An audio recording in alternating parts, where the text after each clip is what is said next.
that's like asking inviting to yell. your problem. Okay. No, thanks. Turn your, okay. Well, Okay. I'd like to call the regular town board meeting on July 20th to order.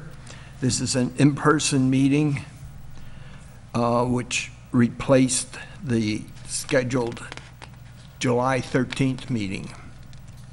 Present were all the board members and the town clerk. The meeting I call to order, and we'll do the Pledge of Allegiance.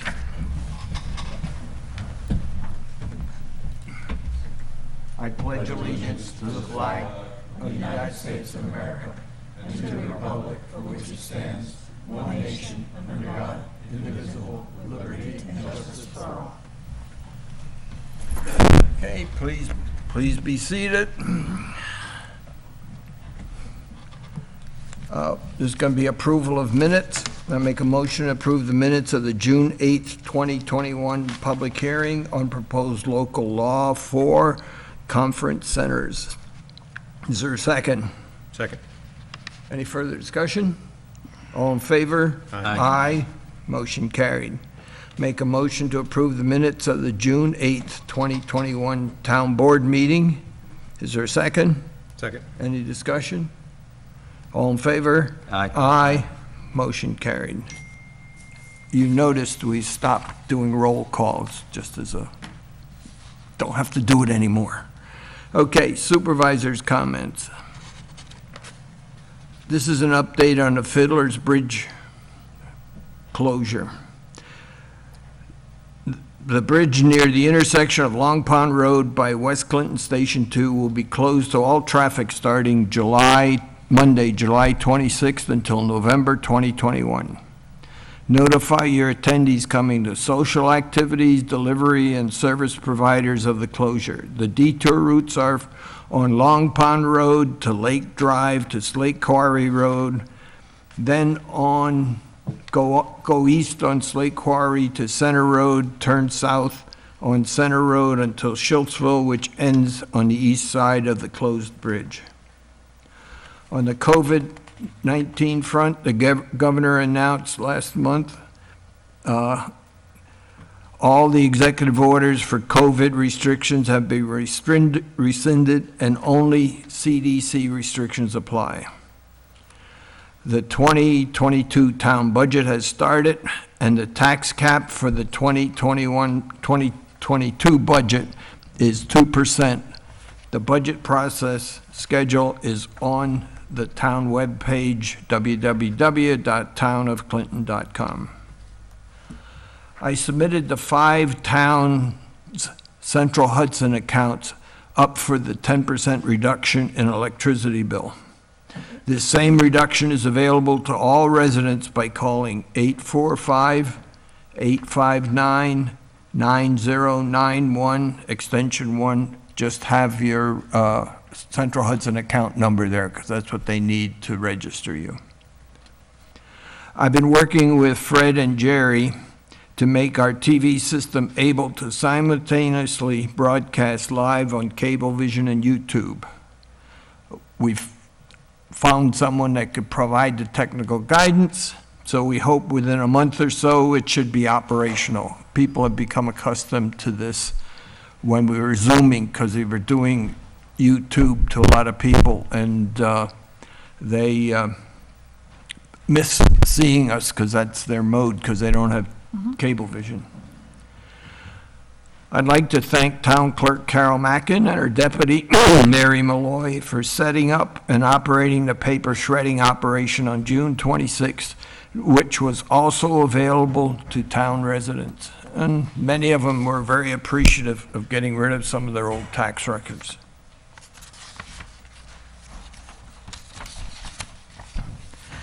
Thanks are given to my secretary, to the supervisor, Stephanie Trempani, who spent endless hours preparing the applications totaling $41,589.42 for submission to FEMA for reimbursement of COVID PPE supplies, PPE rather, supplies, and plastic barriers, and also the costs incurred doing Zoom-in for meetings. Much time was required to find all the pieces of paper and endless discussions with FEMA to get acceptable applications. What? Okay. With the elimination of Zooming, we are returning to in-person meetings and now will require a few more operators for the TV operation for Cablevision broadcast on Channel 22. Anyone interested in these paid part-time positions for working about 3 hours a town board or public hearing meeting, contact town supervisor by email at townsupervisor@townofclinton.com. You will be trained in the operation of the electronic equipment. Computer operation knowledge is very helpful. With the resignation of my secretary to the supervisor, candidates are being sought to fill that position. People and computer, meaning Word, Excel, and internet skills, are required. This is a full-time position with benefits available. Must be a self-starter to deal with new tasks as they arise. If interested, send a letter of interest and resume of previous experience to town supervisor by email at townsupervisor@townofclinton.com. Now we go off into reports. Planning Board. All right, let me summarize because there's a lot of information here. Can I ask real quick? I don't see the public comment for things on the agenda, Oh, I don't think I put one on there, actually. because I Oh. know Thank you. someone's here to have a public Yeah. comment for an item on the agenda. Yes. Yeah, Do you want okay. to put that in beforehand? Sorry about that, Mike. Yeah, we should do that, right? Yep. You can do that now, right? Okay, we'll do it now. Anyone, okay, make a motion to open the meeting for public comment on agenda items. Is there a second? Second. All in favor? Aye. Aye, motion carried. Hi, good evening. My name is Carol Bancroft, and I am the director of Clinton Community Library, where I have been employed for the last 5 years. I've been a resident of the town of Clinton for 17 years. First, I want to thank the town for allowing us to use this space for our annual book sale, which was held in June. It was a successful community event. I also would like the town board to consider the library's important role in our community as a center of education, a social center, and a provider of services when discussing our lease renewal. Since 1975, the rent has remained unchanged at $1 per year. As the board reviews our new lease agreement, the library requests that the board keep the rent the same. Thank you. Thank you. Anybody else on agenda items?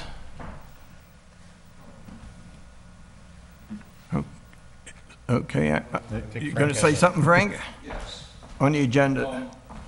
but I don't see an agenda item listing Central Hudson, although you did just mention Central Hudson in 10% a few minutes Right. ago. Would you mind if I spoke about the August 3rd deadline? I don't know what you mean at I deadline. come before you tonight to speak about the letter that we received from Central Hudson and the Oh. Community Aggregation Program. Okay, And I want to warn my fellow residents that you have until August 3rd to opt out of what the town board has dumped you into. I'm not against green power. I'm against the tyranny that this town board has exercised that forces people into a program that unnecessarily increases their electricity expense without their full knowledge and consent and without any benefit to the society. You and the unethical people behind this scam, and I think it's a scam, rely on residents not paying attention. You rely on a sneaky practice that requires people to opt out of the program. If people were fully aware of how this program works, they would never opt in. So let me help the residents to understand why they should opt out. Let's start with the charges. Our residents who do not opt out will pay 0.06573 cents per kilowatt hour for renewable energy, and otherwise 0.05968 when the renewable energy isn't available. Now that compares to Central Hudson's average 12-month rate of 0.65 versus 0.55. You dumped the citizens into a program that charges them 20% more for their electricity. According to the letter and other supporting documents, residents who do not opt out will have their electricity provided by Columbia Utilities. So who is Columbia Utilities? According to their website, established in Brooklyn in 1938, Columbia Utilities was created to provide fuel oil with quality service to New York City residents and businesses. 3 generations later, the same family continues to own and operate the company and has expanded to offer electricity and natural gas services to just about all of New York State. So this fossil fuel company is changing with the times, and I guess that's good. And now they brand themselves as an ESCO, an energy supply company. What is an ESCO? And how do they differ from a regulated utility? Well, let's start off with the fact that they're not regulated. So nobody reviews their operation. There's no standards, nothing. They do what they want. Second of all, they tend not to own the facilities. This is important. They act as middlemen. Indeed, it appears at the website that Columbia doesn't own any generation facilities, not a single solar farm, wind turbine, or hydroelectric facility. So how do they promise to deliver this renewable energy? They act as middlemen. They buy power on the open market, tack on a profit, and dupe small town boards into enrolling all the town residents without their knowledge and expressed okay. That's how the system works. When Columbia buys power, they compete against everybody else, including Central Hudson and every other energy supply company. There's no deal here. A few last words about Columbia. They're one of the 50 or so ESCOs offered on the Central Hudson website. Residents can enroll directly with them at the current rate of 0.064 cents a kilowatt hour, less than the great deal this town board has arranged. I also visited the New York State Attorney General's site, and guess what? The company has been sued by the Attorney General's office twice in the last 10 years, 2012 and 2018, for false claims. They lied to their customers and were fined and required to reimburse those customers, and you dumped town residents into their clutches.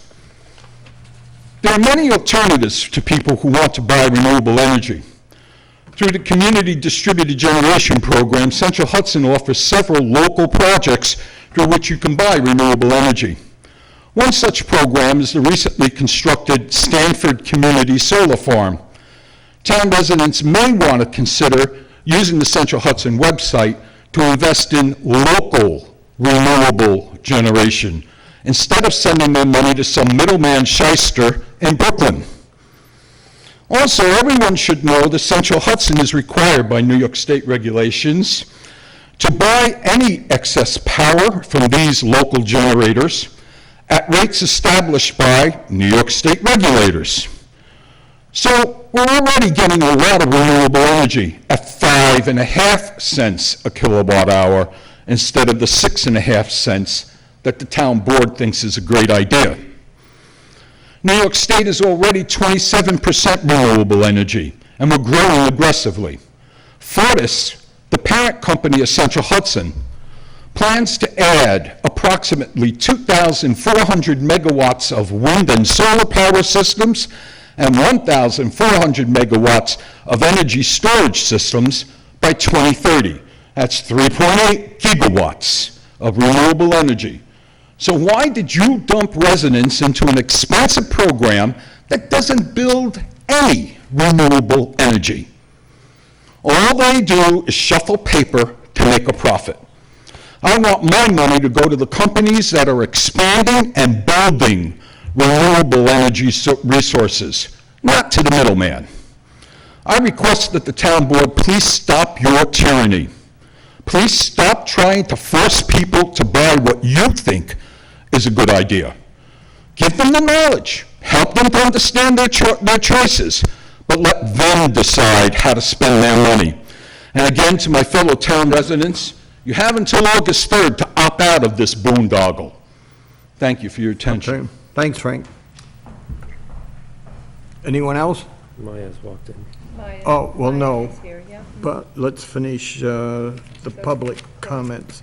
And then we have Maya down here. Close it and then. Yeah. Okay, seeing no further, I make a motion to close public comments. Is there a second? Second. Further discussion? All in favor? Aye. Motion passed. Okay, now we'll have a presentation on pollinator pathways.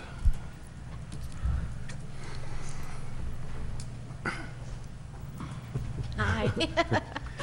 Hi, I'm Maya Gore Palenzuela. I'm a member of the Town of Clinton CAC, and I have been asked to make a presentation to the town about the pollinator pathway. So I'll try to be brief because it's a very large subject, but it's a really great program. I think that is very important to the habitat and conservation of pollinators, not only the pretty ones like hummingbirds and butterflies, but also bats and flies and things like that, solitary bees, all that stuff. So I just wrote, which I took from the Pollinator Pathway website, that the Pollinator Pathway Northeast is a grassroots movement focused on establishing pollinator-friendly habitat and food sources for bees, butterflies, hummingbirds, and other pollinating insects and wildlife along a series of continuous corridors. I just wanted to interject and say that corridors, I mean, the pathway, it's not a roadway. It is not, it is something that's happening in the air. It's something that it's the way that the pollinators are able to forage as they go through their life cycle around and gather food sources and things like that, and get habitat. So they need places to rest, to overwinter, to gather water, things like that, raise young. And so it's not really like a map or anything. It doesn't follow any boundaries like town lines or anything. So the goal is that people sign up to be on the pollinator pathway, or they have already, been using certain, there are some ideals that the pollinator pathway has set forth, and well, I'll get into that later. But I just wanted to talk about the corridors, expand on that for a minute. The Pollinator Pathway movement seeks to reconnect our fragmented landscape by creating and connecting pollinator habitat right in our own communities, starting in your yard or neighborhood park. This network of town-owned projects or county, village, or neighborhood-owned represents a new way to connect people and land in order to help pollinators, a way that naturally includes a diverse set of approaches, resources, and ideas that can be shared. Each pathway project looks a little different, but all share these goals. And that's 1, adding native plants to the landscape and removing invasive plants. 2, saying no to pesticides and chemical fertilizers. 3, rethinking lawn culture. So I was asked by another member to expand on lawn culture, and that is You know, it could be anything from leaving some of your lawn unmowed, not mowing at all, starting mowing later in the season, like in June, letting leaves and debris fall on the lawn. There's an umbrella of different things that go into the lawn, rethinking the lawn culture. And so far, the Town of Clinton Pollinator Pathway has accomplished the following. We set up a Pollinator Pathway Task Force, printed flyers and hung them in the area, engaged neighbors and businesses about getting involved, contacted other towns and networked. We wrote a press release and distributed it to local publications, attended an event at the library and distributed information. And we contacted the Town of Clinton Summer Camp Program and made suggestions for activities surrounding the planting at Francis J. Mark Park. And some of our short-term goals are updating our page on the Pollinator Pathway website, creating a budget, applying for grants, continuing to raise awareness through educational events, and creating a plan for town property maintenance that models the Pollinator Pathway ideals. And then ultimately, our long-term goals are to connect participating private properties and town properties on the Pollinator Pathway map to other parts of the pathway. And that is my presentation. Thank you. Thank you. Thanks, Maya. Okay, now we'll go into reports, planning board. All right, so there was 2 meetings, and it's been very active, so I'm just going to quickly summarize some of the activities. On June 15th, the Fritzer variance on 48 Browning Road, the applicant applied to increase the allowable accessory structures from 3 to 4 to construct a 12 by 24 garage shed on 7.71 acres in an AR5 zoning. The planning board gave a positive recommendation, and they had to go to the zoning board of appeals. The second item was the Simmon variance on 84 Deer Ridge. The applicant requested an area variance from section 250, reducing the side yard setback from 50 to 20 feet to permit a construction of a 60 by 90 tennis court. This is a 10.85 acre lot in an AR5 zoning district. They also received a positive recommendation, went to the zoning board of appeals. The third item on Long Pond Holdings for a non-hosted short-term rental at 199 Long Pond Road. Applicant wishes to utilize an existing dwelling as a non-hosted short-term rental. A public hearing was opened and closed. The requested non-hosted term rental was granted. The maximum number of lodgers permitted is 4, and the permit expires June 14th of 2022. The next item was the Bond wetland permit at 222 Schoolhouse Road. The applicant wished to construct an in-ground pool that is 100 feet within the wetlands, and due to federal and state wetlands law or property, the board agreed that the applicant needed to get a DEC permit. So before the town board can issue any freshwater or wetlands permit, and so no action was taken. Then on July 6th, they had another in-person meeting, and the first item on that agenda was the Mahoney special permit for an accessory dwelling at 27 Chabot Lane. The applicant is seeking reapproval of a site plan and special permit for construction of a guest cottage and garage. This is a 25-acre lot in an AR5 zoning. It was noted that the applicant were granted special permit approvals in 2018, and it had lapsed before the construction had started. The proposed action is building a 1,290 square foot accessory dwelling unit on the second floor of a proposed 3,100 square foot garage. The variance to the square footage was granted by the zoning board in May of 2021. and the public hearing was open and closed. A negative declaration was issued, and the site plan and special permit was granted.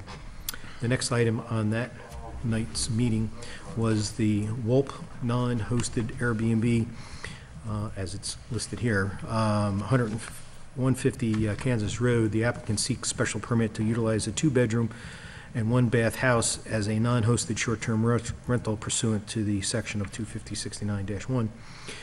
Public hearing was open and closed. The number of people spoke and expressed concerns about the number of transients and the number of times the house will be rented, the number of cars and the property, and how it will affect the traffic on Kansas Road in the one-lane narrow dirt road, and it can't support the traffic. Other concerns are potential accidents due to drivers not familiar with the road, noise, parties, removal. The board agreed with the applicant and will reevaluate at a renewal of the special permit. Further concerns and complaints can be conveyed and reviewed by the municipal code officer. Requested non-hosted short-term rental was granted with conditions. Maximum of 2 vehicles at a time. Only Ms. Wolp or her designated local emergency contact can be used for communications, and none of the neighbors may be approached for assistance. The very hazardous condition of the one-lane road must be stressed with all renters, and the maximum number of lodgers was 4. And so they approved that, and a permit will expire July 6th of 2022. Verizon cell phone tower special permit on 90 German Road. This is a reapplication to the tower that's already there. It's not a new tower. What they want to do is they want to upgrade the facility and its mechanisms. So applicant proposed special permit renewal to upgrade its antennas and the equipment and the telecommunications, and provide a 4th generation or 4G broadband, other wireless telecommunication services to the town and its residents. It was noted that last special permit was granted in 2010 and it's good for 2 years and must be renewed. Verizon Wireless currently operates a wireless communication facility inclusive of 12 antennas located within the existing silo. The proposed upgrade consists of removing 9 existing antennas and replacing them with 6, and the total number of antennas after the modification is complete will be reduced to 9. There will be no noticeable changes to the exterior of the structure, so it's all interior. And the board and the applicant was guided by their respective legal counsels and agreed to extend the shot clock. So once they apply for the application, the town has, or the planning board has so much time to make a decision as to whether accept it or not. And because it's a little bit more complicated and a consultant was hired to review all the information, we asked for the time to be extended, and they both agreed. The next item on the agenda was the DeMello and Clark special permit for a stone garage at 13 Mountain View Road.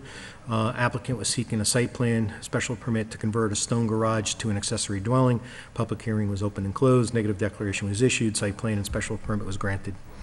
The next item was also for the DeMello Clark demolition plan, approval of the chicken coop at the same address, 13 Mountain View. Applicant was seeking to demolish a chicken coop structure on the property. It was noted that the applicant's contractor had previously taken down the coop without demolition permit in March of 2021 and was well into the process of building a 3-car garage on the same footprints. A cease and desist was issued and stopped the construction. An area variance was granted for the front yard setback reduction, and request demolition plan was also granted. The next item that night was the Merkill site for a special permit and accessory dwelling at 77 Rimpf Road. Applicant wished to convert an existing pool house to an accessory dwelling. This is a 31.61 acre flag lot in an AR5 zone.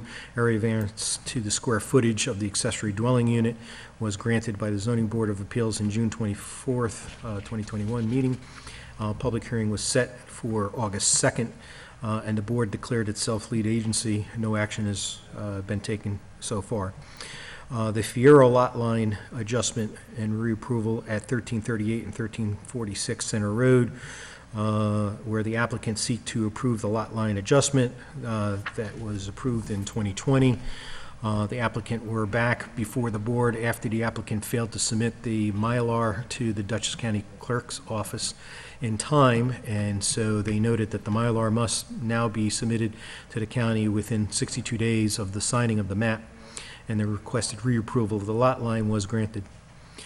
The next item was the Krolak non-hosted short-term rental at 1579 Center Road. Applicants seek special permit utilizing the three-bedroom, three-bath house as a hosted or non-hosted short-term rental, and initial review was made. They declared lead agency. A public hearing was set for August 2nd, and no action has been taken so far. The next item was the Ull and Fight non-hosted short-term rental at 62 East Meadowbrook Lane. Applicants seek special permit to utilize a four-bedroom, three-bath house as a non-hosted short-term rental pursuant to the 25069-1. They declared themselves lead agency. The public hearing was set for August 2nd, and no further action was taken. Then the next item was the Primrose Hill Farm Development Rights on Phillipsbridge Road, which I believe is an item on tonight's agenda anyway. Primrose Hill is asking for the Dutchess County Land Conservancy to apply for a grant so that the DLC, or Dutchess Land Conservancy, can purchase the development rights of the Primrose Farm property and permanently protect the farm. And Ag and Markets has opened a funding round that would provide funding to purchase the development rights. DLC is applying to New York State Ag and Markets for the grant to help purchase the development rights. And New York State DAM requires a letter from the planning board in order to submit the application. The board agreed to send a letter to assist the DLC in applicating for the funding of the Primrose development rights. And that's the end of the report. Thank you. Since you're on a roll, ZBA. Do you need a break? This one's light. So June 24th, the Zoning Board of Appeals met via Zoom, and the first item on the agenda was the Merkill area variance at 77 Roof Road, as discussed in the planning board. The applicant requests an area variance to increase the allowable habitable space of a accessory structure from the 1,000 square feet and convert the 1,859 square feet of the existing structure to the accessory structure. The lot was 31.61 acres. It is a flag lot on an R3 zone, and the requested variance was granted. The next item was also mentioned, which was the demolition of the chicken coop at the DeMello Clark residence, 13 Mountain View Road. Applicant requested the area variance to section 250, reducing the front yard setback from 100 feet to 56.6 to permit the construction of 1,100 square foot, or 1,011 square feet, three-car garage, formerly the chicken coop. Area variance was granted. The next item, new item, Wilson area variance at 150 East Cookingham. The applicant requested an area variance for reducing the rear yard setback from 75 feet to 16 feet to permit an installation of a 24-foot above-ground pool. This is a 1.04 acre non-conforming lot in an AR5 zone. Requested area variance was granted with conditions. The next item was the Fritzer variance at 48 Browning Road. The applicant requested an area variance to increase the number of allowable accessory structures from 3 to 4 in the construction of a 12 by 24 garage shed. Again, the lot was 7.71 acres in AR5 zoning. Public hearing was set and open and remained open. The applicant failed to appear via Zoom, so no action was taken. The next item and last item is the Simon variance at 84 Deer Ridge Drive. Applicant requested an area variance to reduce the side yard setback from 50 to 20 foot to permit the construction of a 60 by 90 tennis court on a 10.85 acre lot. The requested variance was granted. End of report. Thank you. Now you can rest.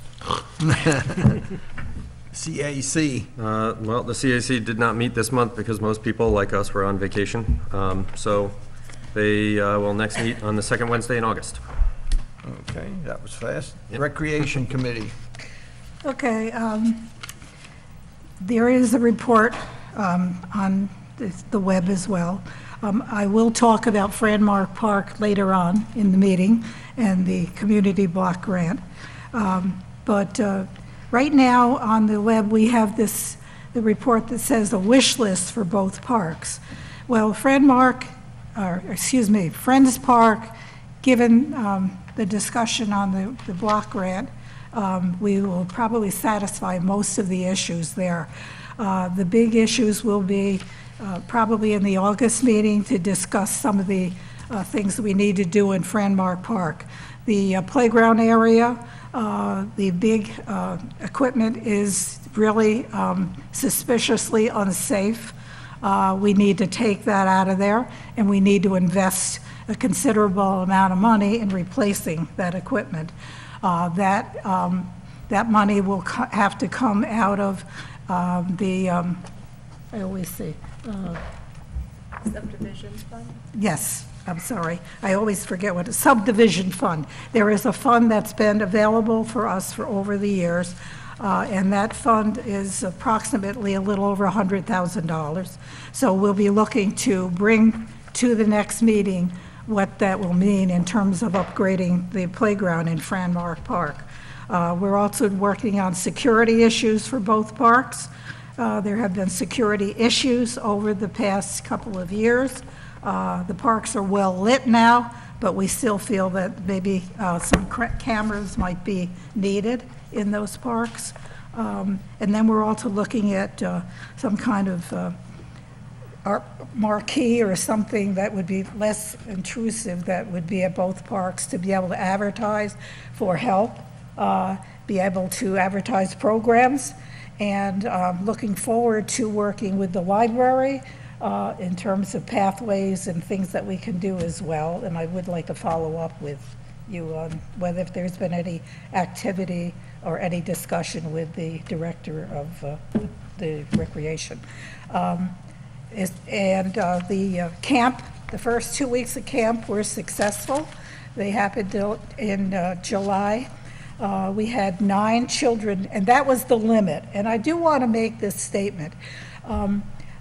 Unfortunately, because of COVID-19, we had to limit the number of children we took into camp this year because there are no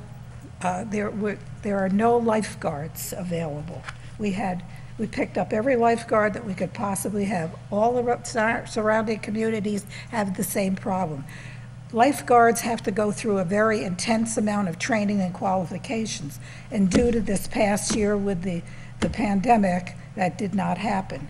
We hope to rectify that for the next year's summer program, and there were a few individuals in the community that really were not happy with the fact that they couldn't get their children into the camp programs this year. I do apologize, but it was not something that we had any control over. Okay, and now we do have 2 more weeks of camp in August.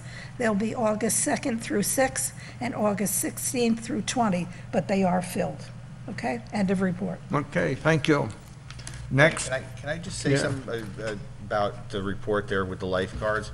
So I made a phone call just to one of my friends teaches a lifeguard class. You know, he's actually certifying for not just for resorts, big resorts and locally.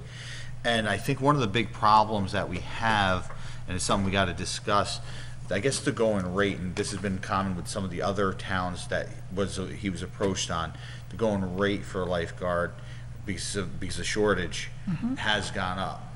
So that kind of added to our problem within that. So I guess that goes with our budget for next year, unfortunately. Thank you for that, because we definitely need to look at what we're paying our lifeguards. I did make a phone call to, someone I teach stuff with, and he's certified in New York State. To be honest, they could go to McDonald's and make more money hour than they can as a lifeguard. So we really need to look at that, what's competitive and included in the budget for next year. I just want to let you, because I didn't get a chance to tell you that I did make that phone call though.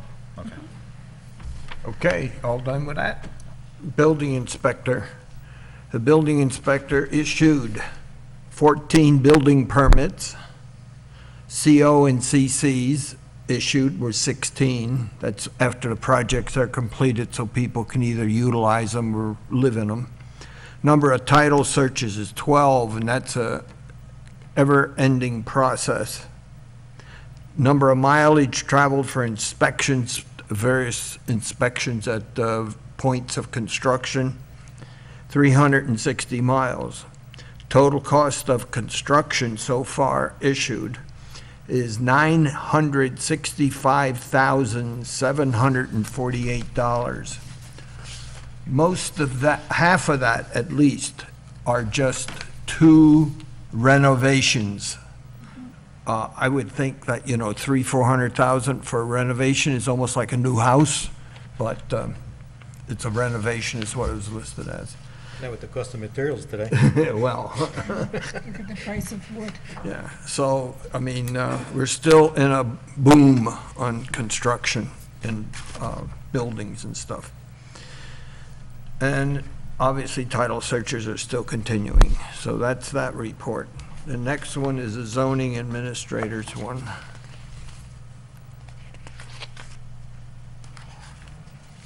This is a very summary one, and I'll try to get more details next time. Building permits reviewed and issued is 14, so that's part of the stuff we just talked about. Complaints received and investigated, 8. Zoning violation notices issued, 5. Previous zoning violations corrected, 3.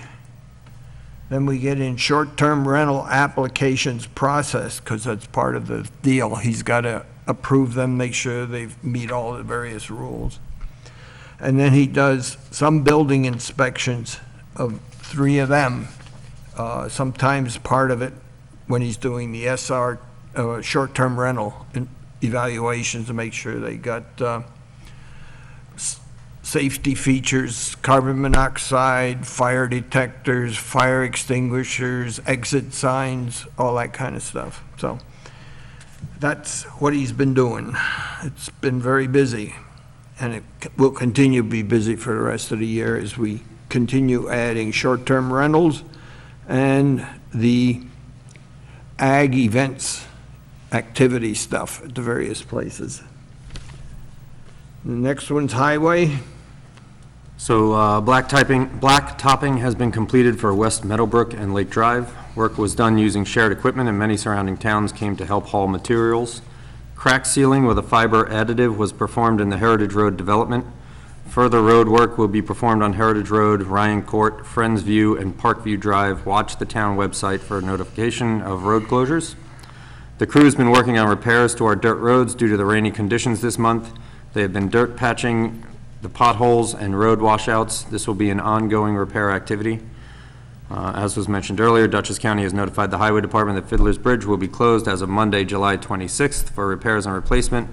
The anticipated road reopening is slated for November 2021. A detour is in place, which Supervisor Oberly detailed earlier, and I think you can find that map. Is it on our website? It is. Yeah. It is. The new 2021 Ford F-250 was delivered from Romeo Ford. The new pickup truck purchase was partially funded through income-based auction sales of surplus equipment. The Highway Department has been working with DEC and the Dutchess County Soil and Water Department to remedy the animal nuisance problem that has been found in the pond on 9 Partners Road. A beaver permit has been obtained, and we are working closely with a licensed New York State DEC nuisance control officer. And finally, the bid process will begin soon to explore options to supply propane heaters for the Highway Department this winter heating season. End of report. Okay, thank you. Schrack, scenic Hudson roads, There's historic been- roads. Yeah, there's been nothing at this point. Nothing, okay. Library report? The library trustees did not meet in July, as they usually take the month of July off. The next library trustees meeting will be August 9th. Okay, Cablevision. There has been no communication with Altice since our last meeting. I had an easy month. Cemeteries. The cemetery Nobody custodian. died. The cemetery custodian sent out a deed for 2 new graves in Schultzville and is awaiting the signed deed for the new grave in Pleasant Plains. He also made contact with Barr Memorials about arranging to look at damaged stones in Pleasant Plains. Last month, this isn't in this report, but last month, in my report, we mentioned that a company called Beyond the Gravestone was contacted there, and we had met them through a class we took about cleaning gravestones, and asked if they'd be willing to come and look at stones in our cemeteries about repairs and things like that, because we have trouble finding companies to give us estimates on this stuff.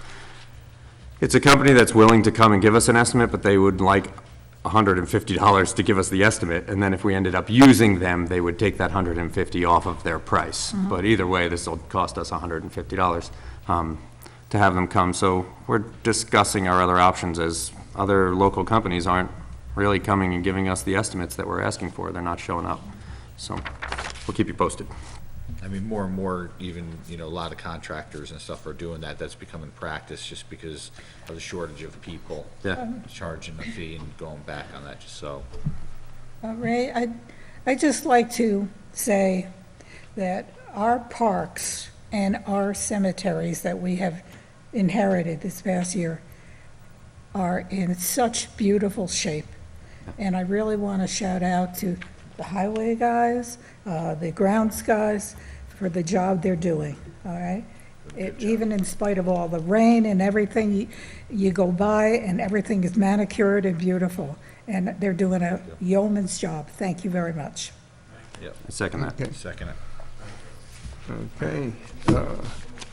Zoning revision? So we had a meeting last month, which was on the slated time of the third Thursday. The items were, I see Carol had worked with Fred and had the items posted on our website. So any updates as to what we discussed last month is all there. Also, a link to the recording if you want to see it, if you weren't able to watch it the first time, to our YouTube channel. This month did not happen last week because of scheduling conflicts, and also it didn't happen this week. It is happening next week, so input can certainly happen next Thursday in the report. Okay, thank you. Proposed transmission lines, basically, in our area down here, nothing is really happening. They're still looking where they're gonna go on and off their property on roads and stuff. But the major activity is north in Columbia County and above, where they're doing all the real work. So there's nothing really much to report at this time. Anything other to report? WIC meets quarterly, so they haven't met since our last one, but they have a meeting this Friday that I'll be at. Okay. Okay, we'll go now into old business, discuss townwide reval. So I did have an opportunity to talk to the person that's in charge at Marist. She did send me an access to post for if we want to have interns, where we can post the details and stuff like that. I figure we probably won't do that until at least the fall semester, since we don't know all the details as to what we want to do anyway. And I haven't heard from Teresa if she got anything back on the state, because she was waiting for the state to send her some information as to hiring, whether outside firm or internally. So she was going to get the details on the RFP to do that as well. So still waiting to get all the final details on that. Yeah, yeah. One of the reasons we're pushing now to understand this is if there's a financial impact for next year, we got to build it into the budget. So that's what we're looking for. We're not necessarily doing anything this year on the reval, but we got to have the numbers so it can be done. Okay, local law and fines and penalties? Okay, we discussed it last month. We haven't really increased our fees and fines in quite some time, so this is just kind of a little bit of keeping up with pace, still far less than most other towns. So I'm just going to read the the referendum, or the resolution to have set up public hearing. I make a, just off tonight, but anyway, I make a resolution following, be it resolved that the town board approves resolution number of 2021, introducing local law of 2021, local law for fines and penalties, and that public hearing be held on August 10th, 2021, in the town of Clinton, 1215 Center Road, Rhinebeck, New York, at 6:25 PM. Is there a second? Second. All in favor? Aye. Motion carried. Okay, the next one is cannabis update, which is essentially a follow-on to the public hearing that we had earlier. We had a pretty active public hearing, some yes in favor and some no, not enough to make a total decision for the whole town at the moment, but all giving valid kinds of arguments on the topic. So if you have any comments of your position as to should we do one of the three things, none of them, or whatever, send me an email, townsupervisor@townofclinton.com. The information's on the town webpage. The three issues that we're talking about. We like your input so that we can get a sense of direction for the August town board meeting, because if we got to do a local law to do something, we don't want to miss the deadline, and it takes a little more time to process, like 3 months at least. And time moves fast, plus we got to write the law, but we don't know what to write yet. So any comments before the next August meeting we'd appreciate, and that'll give us a sense of direction, and we'll probably decide what we're going to do and put it on the table in September. So that's where that one is. The questions that were discussed in the previous meeting, they're on, There. okay, so On the people know webpage. what to respond to. Yeah. They're on the public hearing Right. page, but I'll put it on the front page and link that page to it, so you can Okay. go right to it. Yeah, and also put that You want that list? That big Yeah, okay, yep. gotcha. PowerPoint presentation, which has probably more information than you want, but it's more complete rather than just getting sound bites from us on just looking at particular topics. Okay. American Resource, oh shoot, what is it called? ARPA funding. Funding update. Yeah. I get to talk, so it's been kind of quiet today. One, I want to thank Carol for, at the end, I was going to do the, get the application in, and I found one fine print on one of the papers that we thought I'd be able to personally put it in. We were able to speak to Shane, got that rectified. We were able to get it in a few days ahead of time on July 6th. It looks like we're going to be approved for about $432,000 and change, to be exact, $432,694. We do have to have a meeting by August, the end of August, August 31st. We got to have a plan in place that we got to submit. That's going to determine some ideas what we're going to use it. We will get half the funding this summer, and then the other half will be for 2022.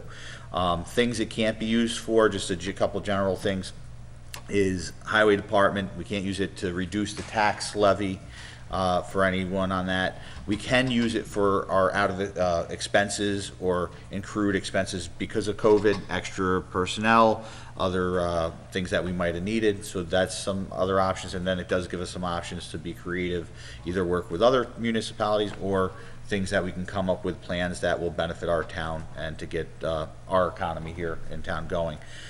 So I'd kind of like to set maybe a special meeting, where we get some input. We got to do it fairly soon because we got to at least by August 31st get this kind of a plan together and see maybe, I don't know if we should get some public input on it, or we, just kind of get some ideas, and I'll have some ideas lined out before that meeting, what we can use it for, and then maybe hear what everyone else wants to do on the So board. should we have a special workshop? Do you want to do Yeah. that now? I'll get the calendar up. What I was going to ask too is this, what we're submitting at the end of August, this plan, is it set in stone? Like, we can't deviate from it? No, we have actually, well, first of all, just so I want to be clear, we have to use this money. We don't need to spend this money all at once. We actually have till the end of calendar year 2024. 24 to obligate, 26 to spend it. I'll have to go back on that because there's Yeah. been some papers that I've been going back and forth. That's where I found a couple loopholes. But regardless, we have time to spend it. So the question is, and I've been trying to go back on that, that's a good question. Are we obligated? There's a couple audits that we'll end up going through this process. My guess is, I don't want to answer that yet until, because I have some questions on it. It's possible, but we just got to get a general idea, and I'm going to say, since we have time to spend it over that, I'm going to assume since it's kind of a fast-paced, probably, but we'll evaluate that further.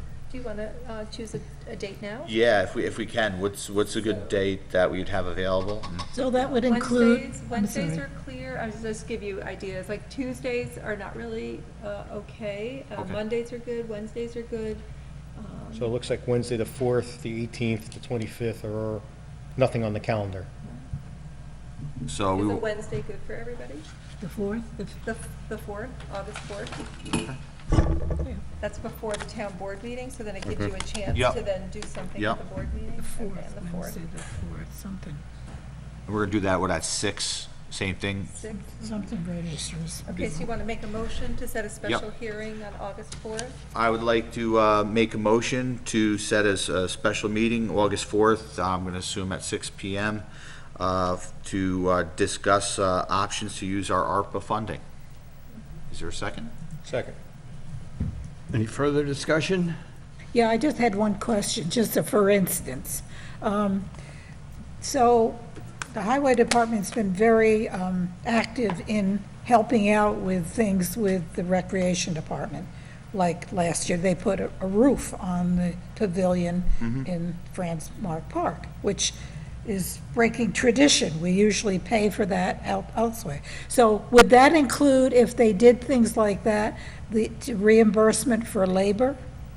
So, from what I understand from reading, and there's been several different discussions that I've seen on this, what we're saying when it says highway, it can't be used for like roads, buying equipment that's related to highway, regarding that. So I mean, if it's something for the rec park that benefits the town long-term, I'm gonna say there's a possibility of that, as far as that would be a kind of a possible. we have to look into that. Yeah, and I've been generating some ideas and stuff, and we can sit down, you know, you and me, and we can Yeah, verify okay. and then bring Thank you. ideas back to the workshop. Yeah, that area, Friends Park, is in what's called the low-income Right. census blocks. Right, And you get priority to do work there with these funds Right. automatically. right. And that's the only way we got Yeah. considered for this grant. Right, but I Right. mean, that helps you justify it. Right. Compared to putting in Franmark Park, which is outside the boundary Right. of census blocks. Right. They pick them, I don't pick them. Okay, the other thing is, just still in the discussion stage, are you gonna put anything on the webpage to define what people should be thinking about, or how Sure, to we can. input, or Do you want to whatever? Call me or something. Call me Yeah, and I can call stop, me- I'll stop on and we'll, Not Yeah. tomorrow, Thursday. okay, sounds Well, good. you know, we should put something on it, just so that people know what we're gonna be asking about or talking about. Sounds good to me. All in favor? Aye. Aye. Aye. Motion carried. Okay, library. So the library lease expired sometime last year, and then COVID kind of stopped everything. So basically, the new lease, we've agreed to almost every term, including the length of time. The new lease would be a 25-year lease with a library option to renew for an additional 25 years at the end of that. For history's sake, they're currently at the end of a 25-year lease that had two 10-year extensions, so 45 years. The last point that we have not decided is that for those 45 years, the library has been paying $1 in rent. I have asked Shane to create the lease. I know that there's one mistake at the end. I haven't had him fixed yet. about a name of the library president. But, but otherwise, the other thing he'd have to fix is whatever we decide on rent. I've not made it a secret that I would like it to stay at $1 a year. The services that they provide the town are, and the way this library was built with 100% donations and then donated to the town with the express condition that it would be a library, I think it should stay at $1 a year, but I'm one vote. Yeah. I think it should also stay what it is at $1. And the rationale that I look at is they are providing a lot of activities that are provided in other towns by the Recreation Committee. That's true. We're having a hard time getting the Recreation Committee activities moving along, so they're filling the gap that we are missing. And I think that the amount of effort that they put forth takes care of the extra money for electric and all that other stuff. So I don't see a reason to change that. I think it's a well-oiled operation, and it reduces the kind of things that we would normally be doing for the recreation. And we can still do the recreation, and sometimes we do joint things. So I'm supportive of just the way it's written, with the name change. Yeah. I totally agree with your statement. Over the years, there probably were opportunities, but for recreation to expand their program, all right? But it didn't happen, and the library took the opportunity to do that. The community benefits by that. My personal issue is only, and some of the other board, I think, also has the same issue, is no problem with giving them the lease for the duration, $1, but in today's environment with utilities, I personally feel that the utilities should be negotiated, however you want to do it, on a percentage basis or whatever. And my reason for saying that is the library operates partly as what we call a cost center. They recoup some of their expenses through people that pay for different programs, perhaps a concert or something else. And I feel that because they have the ability to be a cost center as well as providing for the community, that they need to build in something that says that the town board gets reimbursed for a certain percentage of the utilities. That's where I'm coming from. And I'm just putting that out there, okay? So part of my issue with that is that in 2017, we had a 414 referendum, as most people know, which was asking the residents of the town at what level they wanted the library to be funded at. And so that level was chosen based on this $1 a year. And overwhelmingly, the voters approved it. There were 2 people running unopposed that year, and the library got more votes than those people. I would disagree with they chose to give him $1 rent. Well, What they did was they gave him an operating budget of But I'm- $115,000. What I'm saying is that number was chosen based on their current costs and expenses and revenue. That was what the number was chosen on, what they would need to operate. If we change this, number one, I firmly believe that it's going against the will of the voters, and because essentially, you know, I think it's a sore spot that the voters said that they get $115,000 a year, and some of that money this is an attempt to get some of that money back. And I just think it goes against the will of the voters, and it's unacceptable to me. You know, my question, I guess, is this isn't, what we say doesn't go. This is a two-way street. So if we present an option of a lease to the library and they just outright say no, then what? Are we going to kick them out? No. So what are we fighting over here? See, I think, first of all, I want to give Carol a shout out for doing a great job in the library, and some coming from when my daughter was young, growing up, and my ex-wife used to bring my daughter into the the library all the time, and I do appreciate, just like everyone else on the board, that all the services that the library does, and I always think having that there for the town is probably one of our biggest assets that we have as far as a reach out to people. I do agree with Nancy on the fact, the $1 lease I have no problem with. I have, I think that's fair. I think the costs and the expenses as far as coming up with something, especially that, which I'm fine with the library and, kind of taking more of the space of, downstairs, using the other stuff. Well, I think we could go back into a negotiation phase with them, but we are splitting hairs on something, but I do think things have changed a little bit. I think finances changed a little bit. We're trying to keep our budget down. The library is taking a little more space, so to ask a small percentage, and I don't, we would have to come up with a number, I don't think is unreasonable. We are opting, I think the majority of us so far, from what it sounds like, is fine with the dollar rent, and the long-term lease of the 45 years. But I would be in favor of working out something reasonable of a percentage. I would argue that saying you're okay with the $1 lease, but that you want them to pay utilities is essentially the same thing as raising their rent. It's not, no, because, look, I negotiated lease, building leases over time and everything.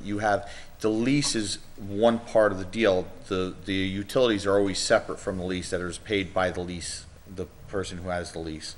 Yeah, the So- common area maintenance fees and stuff like Yeah, that all are that all stuff is, separated. and some Triple net leases, leases. if you go into with contract leases and stuff, are also on top of the price of the lease, there can be paying property taxes in a commercial establishment. So we're not asking for that. We're not changing the dynamic of, obviously, they're not paying property tax. That was my intent. But the lease part is one part, and then the utilities are a consumed item that it absorbs.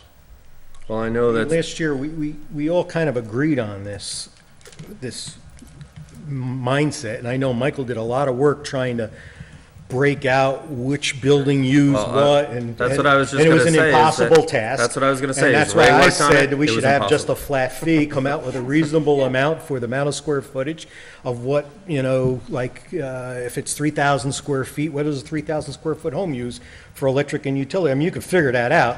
I says a nominal fee, $300 or whatever it is, we could just base it on that instead of trying to do it as a percentage, which to the benefit is, it's not gonna be affected by what the oil prices are, what the electric rates are, True, too. and everything else. We could just fix a fixed number. so, as a point of just how this went along, Ray worked on it for a while to try and find a reasonable number. Basically said, this does not seem to be possible, so Mike and Dean, can you do it? I worked on it for a good long while, then I reached out to Dean and said, hey, I can't figure this out, can you help me? And not trying to put you down, but your response was LOL, no.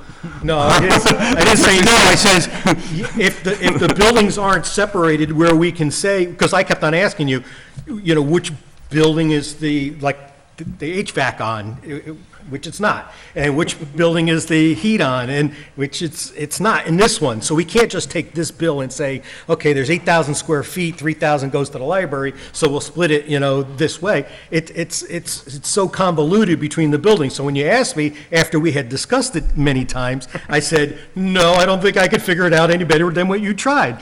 So I said, let's do it as a flat fee. Well, you asked me to, yes, you said, I think you should just come up with a reasonable number, and I'm trying not to be snarky, but my reasonable number was the $1 a year rent. That's what I think is reasonable. So I think if you guys have a different number, then you should introduce it, say it, we vote on it, and I'll present it to the library. But I'm not gonna come up with anything higher than $1. Okay. Well, I said 300. I don't know if that's reasonable or not, but, I threw it out there. Yeah. The only thing I just want to interject is, this discussion is simply a business discussion. We all it's not a agree that the personal, that's library right. is such an asset in this community, Absolutely. okay? And we don't want to see anything change in that regard.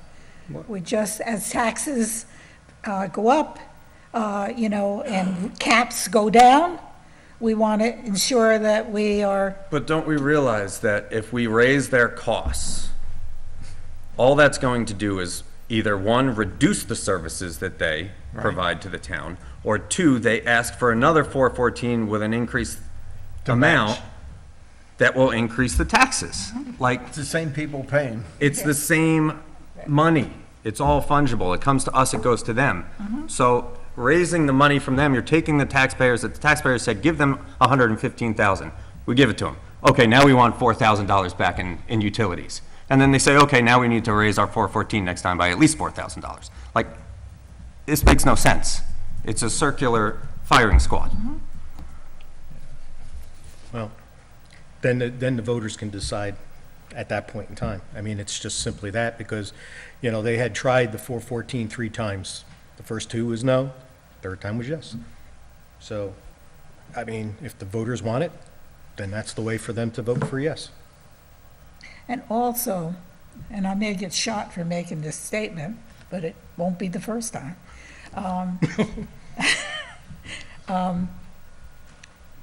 I know that the attendance in the library continues to increase, okay? But what's the percentage of population across the whole community that uses the library? You know, it could only, even though the attendance has increased, that could be 15% of the community that uses the library, okay? So we're saying pass the expense on for 15% that uses it to the entire population in a tax form on the town side. I mean, do I make any sense?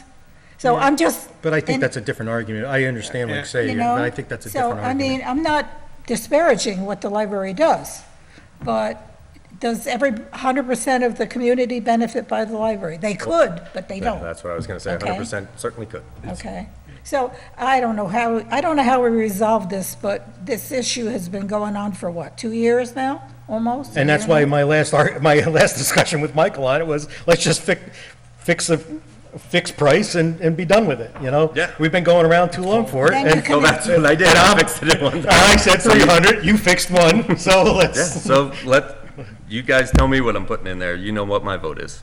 All right, okay, we'll figure it out Do you want I to w- set now? very soon. I would love to You're figure, asking- I would love to figure it out tonight. I wanna send this to Shane so we can present it to the library. What's the actual square footage of that building, Upstairs and downstairs.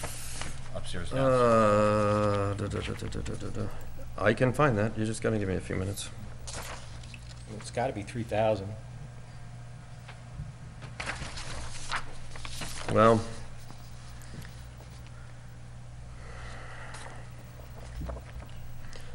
The space below the main floor extension, which is the downstairs area, is approximately 1,100 square feet. They're not using all of it. So I would imagine the space above is 1,100 square feet. That's an approximation on what I have in front of me. So saying about 2,300 square feet. Yeah. I go with a fixed thing, because even though they may have 1,100, it's, let's say, 35% of the town, you gotta go with the value that they provide for the town also. So I think if we're gonna come up with anything, whether we have an agreement or not, it ought to be just a fixed price. This lease is for 25 years, it stays the same once we do it. That's it. And at least it's something that we maybe can agree on. As I said before, I still think that the services they're providing the town, which the Recreation Committee does not have in their budget and does not have the capability of Right. doing, That's right. is more than what you're going to argue over the heat, light, and electric. So I think you're playing with funny numbers. It's really not a big issue and should be just 0, or 1, as we say. Yeah. I would say too, is one of my points about the fact that the building was built with 100% donated funds and then donated to the town. So it didn't cost the town anything to build it, obviously 45 years ago, and that's a long time ago. But since then, there have been no issues. Everybody, like with this $1, nobody has ever argued with this $1. When the 10-year extensions came up, this $1 was always fine until the 414 passed. And I would say that when those donated funds came in to build it, they chose this site. They didn't have to choose this site, but they chose it to be here, and now they're getting punished for that in a way. Again, the top part was built with those Yeah, donated funds. The sure. town paid for the basement part. Yes. I'm gonna throw another thing kinda in here, because I've, not over the past few weeks, but, over the past couple months, I've walked around these buildings, and they need a lot of work, you know, and one of the things that, yes, they were donated funds that came into that, we're doing $1 lease, we're trying to figure out, we put some money aside for the Masonic Hall to repaint, you know, which last year we couldn't do, and we're gonna have to figure out where, you know, because realistically, materials are up this year, we gotta start planning on, you know, maintenance, some of the siding in the back, the soffits, you know, there's costs that are coming in here that we're trying to keep taxes down for everyone, but we gotta maintain these buildings. You know, when I first got elected and we came to the highway department, and I says, my God, we have trucks from 1990s running around, right? Because it wasn't planned for. You know, we gotta start looking ahead a little bit. In business, you know, and I'm not saying we're running this as a business, but you have a 1 year, a 2 year, 5 year, and a 10-year plan as your long-term plan. And, you know, no one's taking on you know, we have some that goes around, does a little bit building maintenance and stuff, but there's real work that needs to be done here. And how are we gonna get that money? And I'm not, so, I mean, if we come up with, like I said, the lease is one part of an agreement, the other part is a consumable, which is the utilities. You know, I don't know if it's $300 amount, I don't know if I'm prepared to make a judgment right this minute, but I can definitely put my head to the square footage and do some research on what a building of that size would pay. It doesn't have to be at full market value for like here. I'm just saying for something to, you Not know, looking to something make a profit. that we can actually, and then we can take that money, which is gonna be a small amount, because if a commercial building on commercial rates paying for electric from Central Hudson would be more than $300 a month for that square footage. I have commercial property, I understand that. And then maybe what we do is with that fund, that money, we take it and we put it aside, you know, so we put aside for a fund, just a small amount, to try to offset some of the, maybe the maintenance that their part of the building even needs on that, on the outside. This is just a suggestion, guys, gals.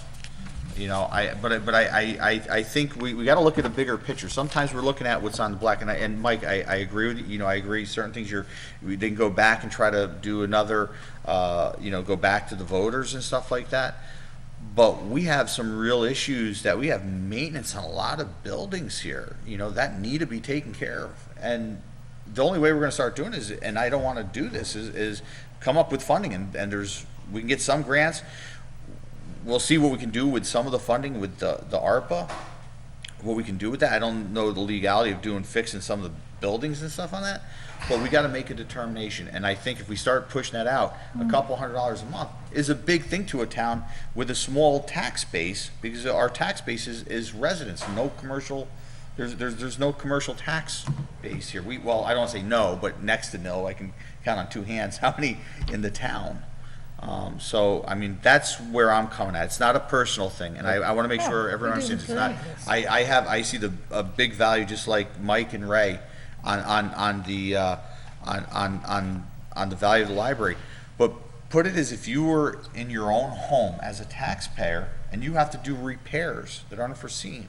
And when we go to Ray and say, hey, Ray, we need to get a new truck, or we got to figure out, you know, we got to pull it from the budget somewhere, and then we got to move something else. We're going to be getting into our budget process, you know, starting over, you know, in August timeframe. You know, so we have to really take a wide scope look at this.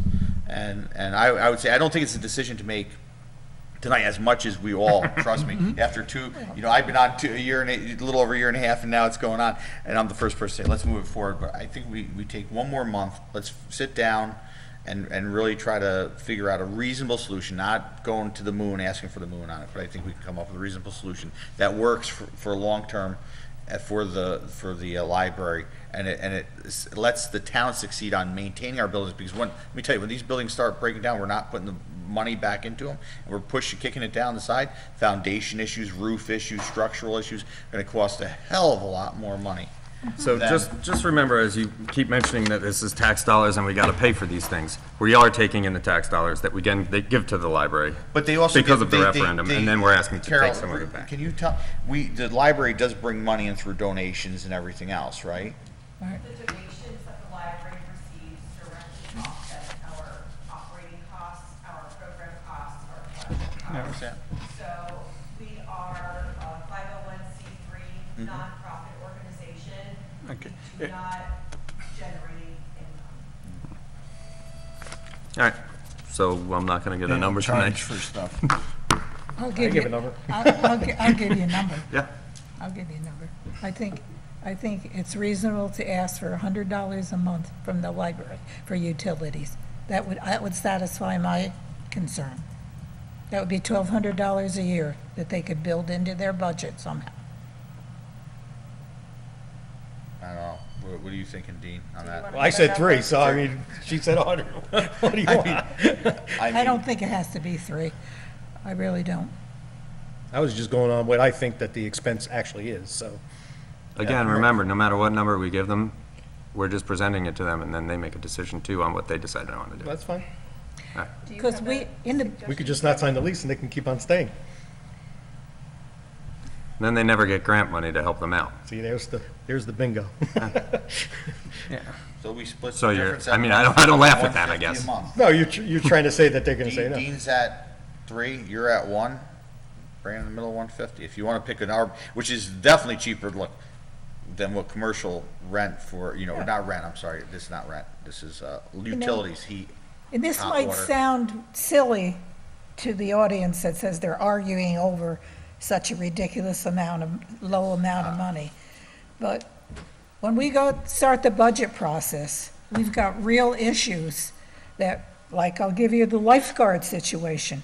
We can't, even if they're all trained, it's difficult to recruit them with the amount of money that we budget to pay them. We're not competitive.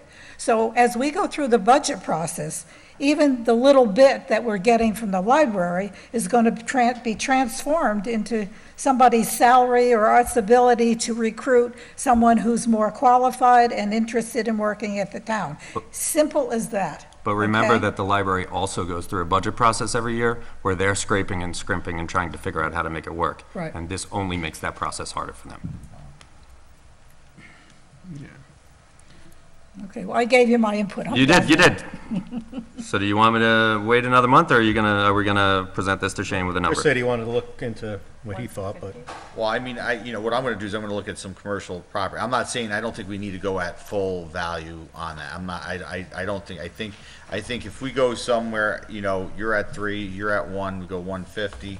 Still, they got a huge value in that the rent alone, the $1 a month lease, or the lease is today, very few places, even towns, municipalities are not doing that. I think we need to, $1,200 does go a long way when we have staff requirements that we're having to, look, we are as a town, and I'm gonna say this out to everyone so they can hear it publicly, as far as what staff is compared to a lot of other towns, we're at a lower rate. We've been trying to get people to fill shoes, and through different positions over the past year and a half, as we change them, we're trying to sit in the budget and trying to figure out how we can make that work. I agree, certain things gotta come up, but we gotta be respectful to, fiscally accountable and responsible, and accountable to our constituents, which are, the residents. So I mean, if you look, that comes out, what is 150 times 12? It's, you're talking $1,800. $1,900. It's not an overabundance, they still get their $1 lease. Is that your suggestion? Then I'm gonna go with that. I don't want it to be market. If we start researching, trying to say market value, the number would be, by the time you had heat, hot water, you're probably talking at least double that, No. maybe closer, Dean, maybe even more No. than that. It's not the intent to hurt the library. It's just to look at the long-term future. So what are you saying? 150. Going once? And I'm 0, you're Whatever 0. everybody else, if that's the number, that's the number. I'm Well, we need 3 of you to say 150. 150. Three of us. yeah, I would have gone lower, but I'll say yeah. All right, so I'll send that to Shane, and then it'll be presented to the library. I'll email it to all of you when I get it. Okay? So this is not a rent of 150 a month, this is, It's just, Utilities.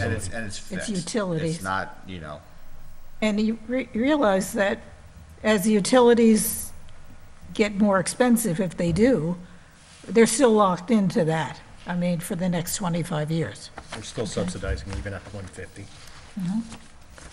Okay? Okay. All right, let's move on. I think we spent enough So time we'll on that. talk about it next month.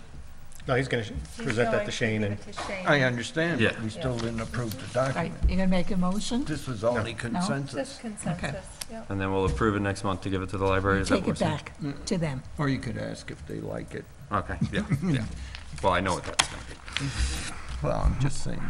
All right. Okay, next one is 284 agreement. I make a motion to approve the following resolution. Be it resolved that the town board approve resolution number of 2021, an addendum to resolution number 29 of 2021, the agreement to spend highway funds. Is there a second? I'll second it. All in favor? Aye. Aye. Motion carried.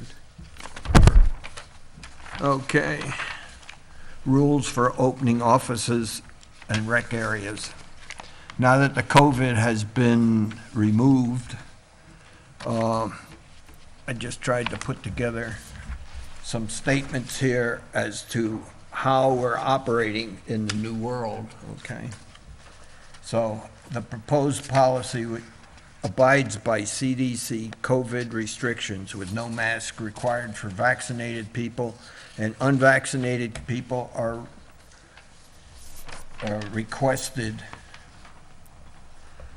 to wear a mask. The in and out boxes on the town hall porch will continue to be used. All doors are unlocked, but appointments will be appreciated. The exception is the highway department where masks and appointments are required.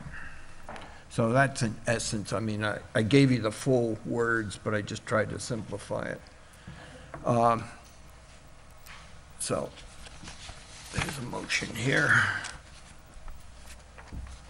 Okay, here's the motion.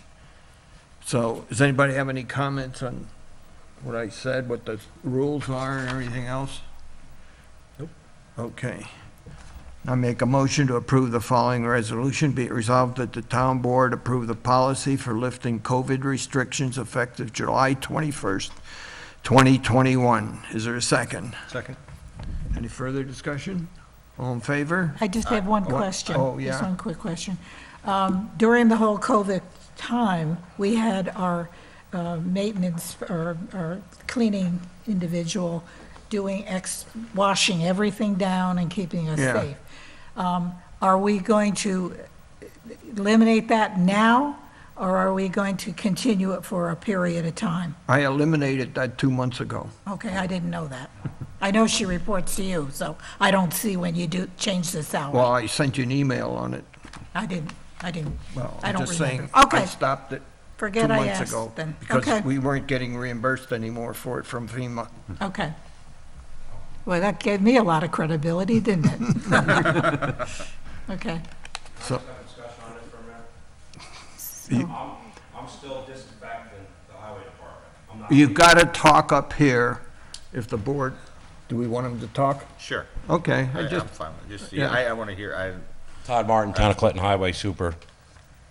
I'm not gonna stop fogging the highway department, the sheriff's office, or the other buildings.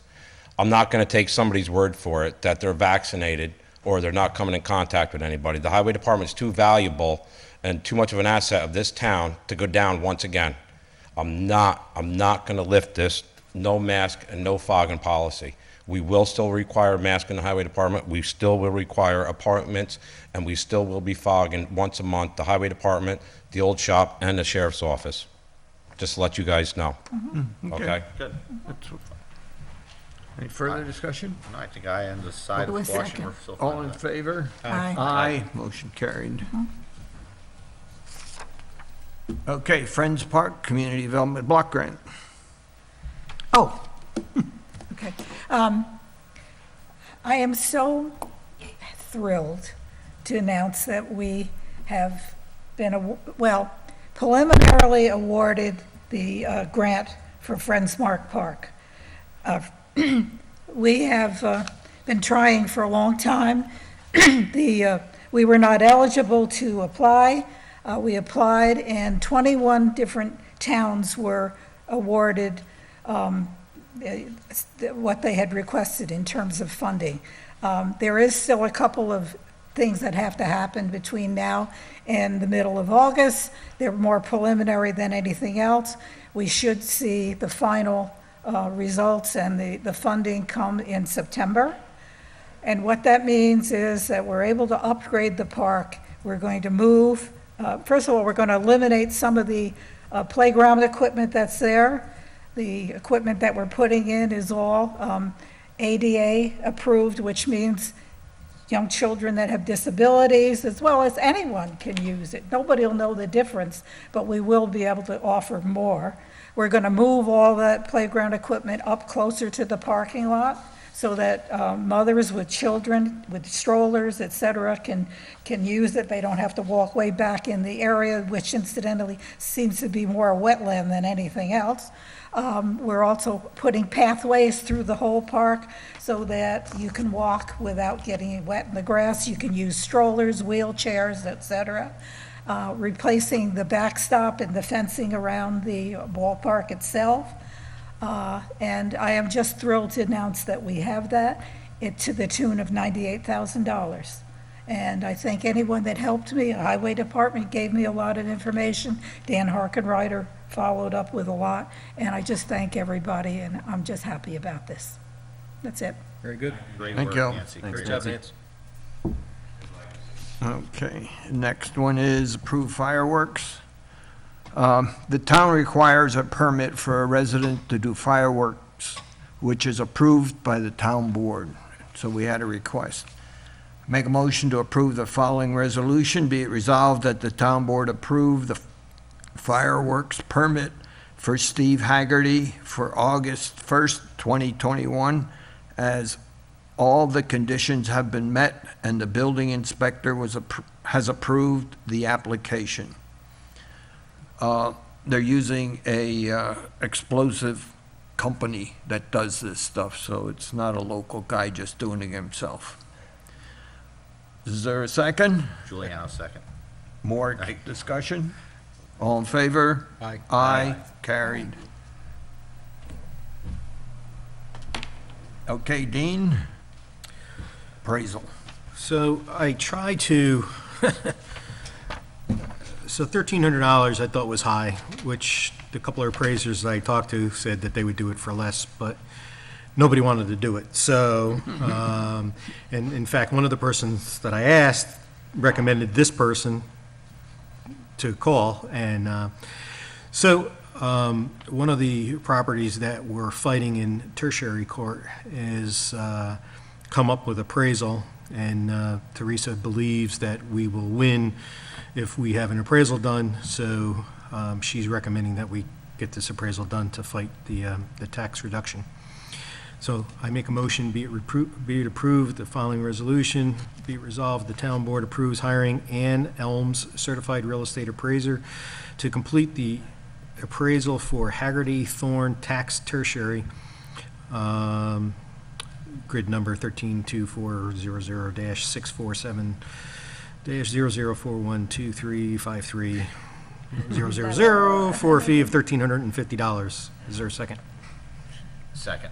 Any further discussion? Make all in favor? Aye. Aye.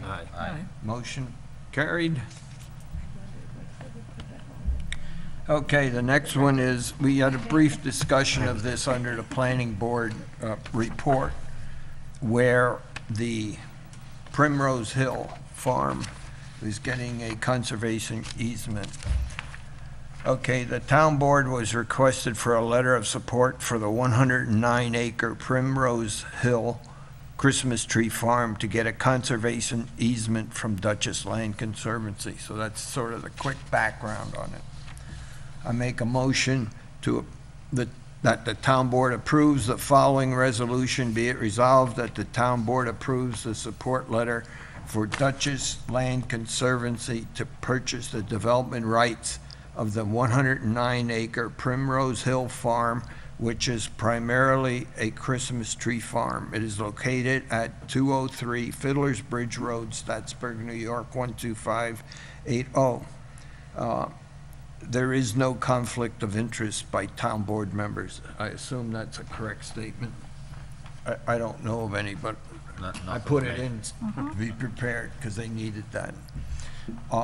Is there a second? Second. Further discussion? All in favor? Aye. Motion carried. The next one is the clown proclamation. I've been looking forward to this. You're looking forward to this. Before you do that, how did this come about? I'm just curious of this one. And through the mail, like all other stuff. Okay. I didn't go out soliciting. All right, no. all right. I think we need more than a week. BB the Clown, who provides much community service in the region, requested this clown proclamation be approved. Then you got the copy of the thing here.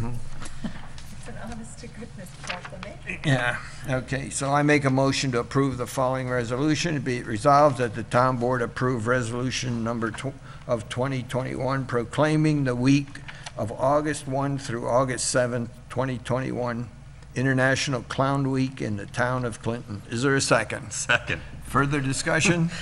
The only thing, if I vote yes on this, are we gonna have like a whole bunch of clowns come out? Are we gonna have something that we can have some fun with? All right.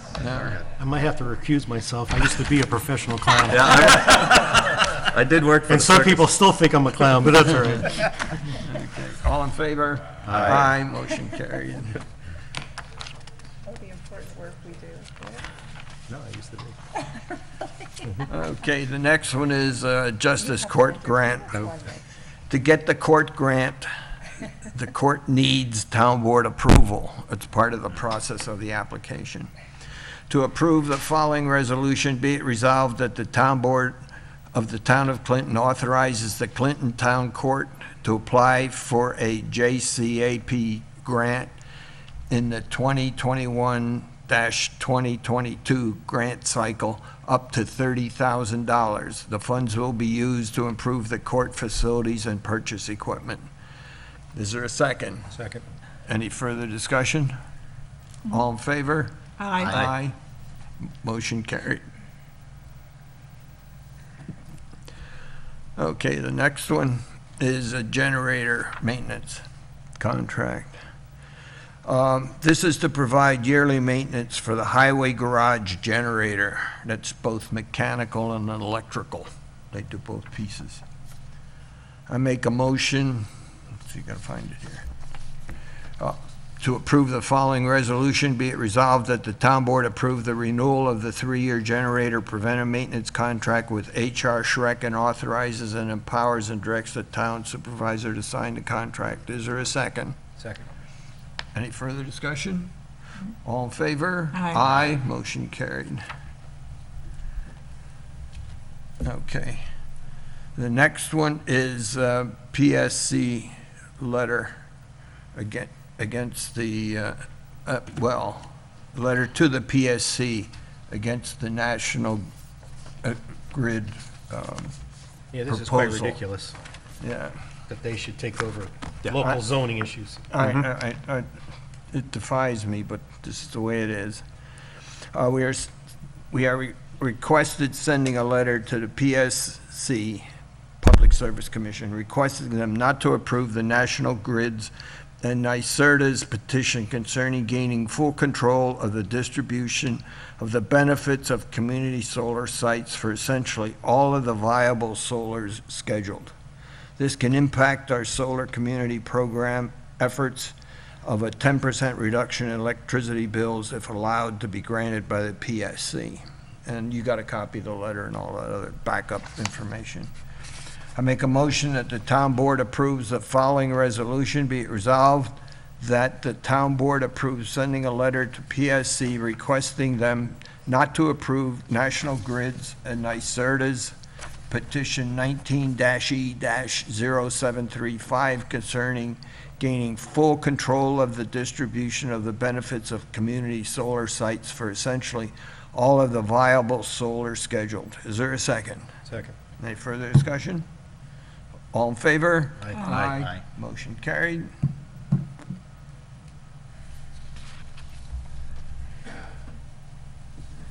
Oh, yeah, okay. The next one is the purchase of a computer for the Building Department. building department, because we're getting so much stuff, and we got to ensure that it gets into the computer system, and so part of the activities over there, the clerks are also typing in stuff to help keep everything current.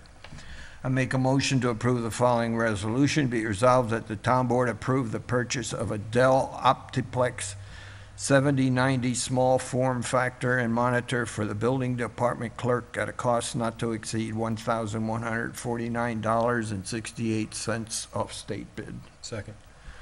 All in favor? Aye. Aye, carried.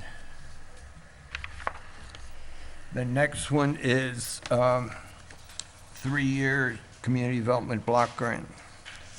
In order to be able to get community development block grants funds, we need to renew our membership every 3 years. It doesn't cost us anything, it just says, hey, we're going to be in the consortium of all the towns. And there's almost every town and village in Dutchess County participates. I think there's 1 or 2 that, for some strange reason, don't want to do I read it that. said it was 100%. Oh, now it's 100 now? Okay. That's what I thought I read. Okay. It's varied from years, that's why I wasn't sure. Okay, I make a motion to approve the following resolution. Be it resolved that the town board approves remaining in the Community Development Block Grant Consortia for 2022-2024. There is an automatic renewal automatic renewal provision of the existing cooperative agreements. Is there a second? Second. What's the automatic approval mean? If we don't do anything, it'll all automatically happen, but I want to be positive. You have to opt out? Otherwise, we'd have to opt out. Otherwise, you continue. All in favor? Aye. Motion Aye. carried. Okay, we got the next one here, is tax certiorari thing. So this is a case that apparently goes back to 2019. So the agreement is to reduce the taxes in 2019, 20, and 21. The assessed value in 19 and Oh, okay. 20 was Okay, okay. $1,489,000 in 19 and 20, and it was settled to reduce it to 1180, $1,180,000.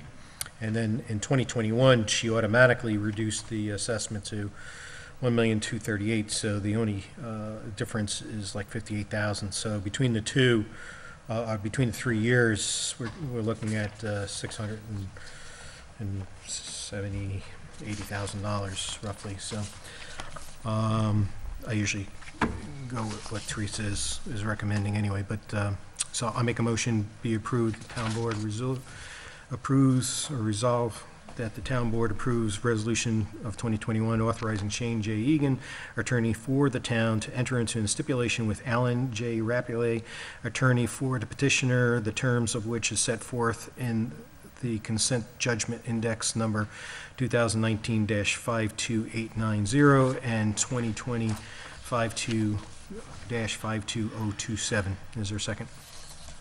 Second. Any further discussion? All in favor? Aye. Aye. Carried.